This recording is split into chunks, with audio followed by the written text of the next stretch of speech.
sa father ko na very gandang tao siya.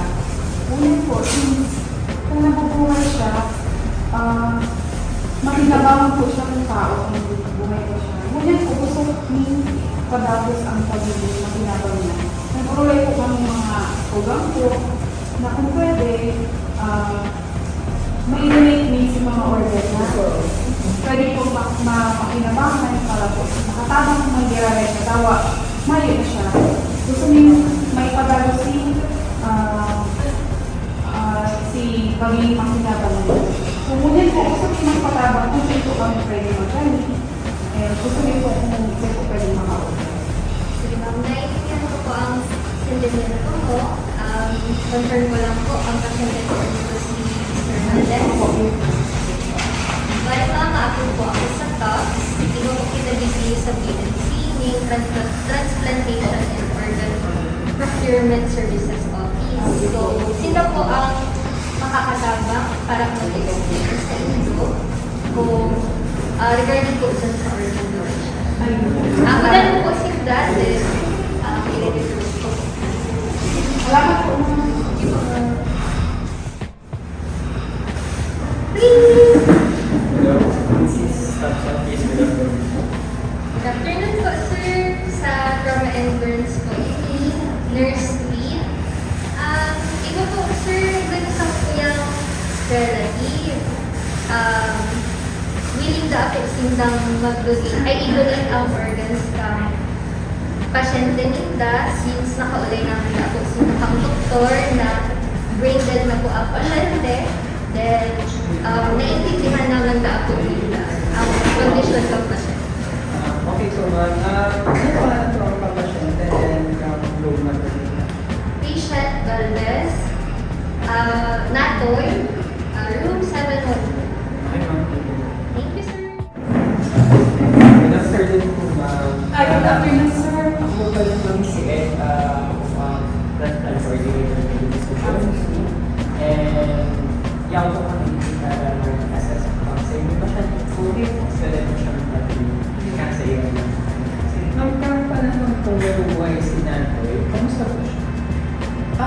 Sa pagkakatanda ko po, parang nag-receive ama ko.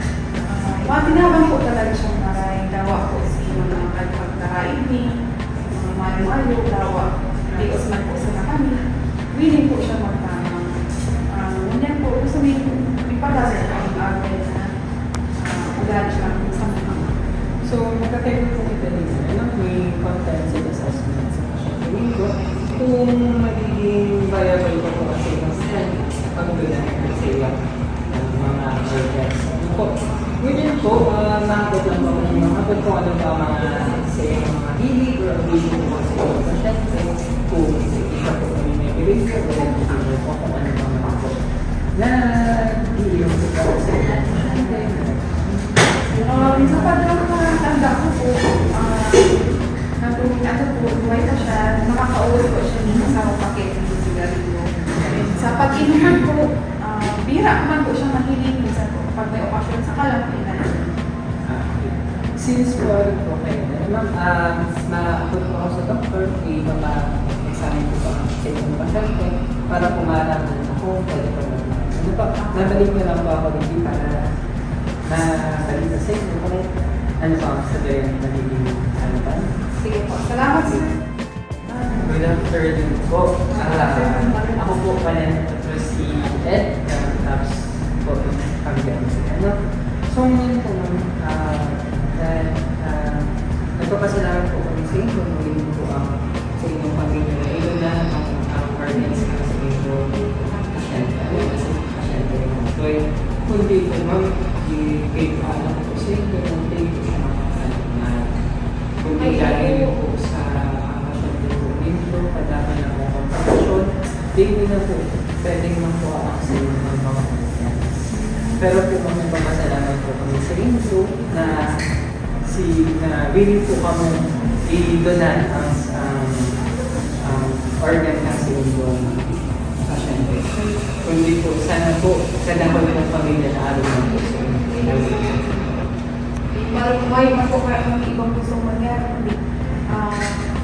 kundi patagos po talaga si pag-iinahinaban niya. Bago man po siya mawara talaga po sa muya, actually, natabangan po ng ibang deserve. Salamat din po sa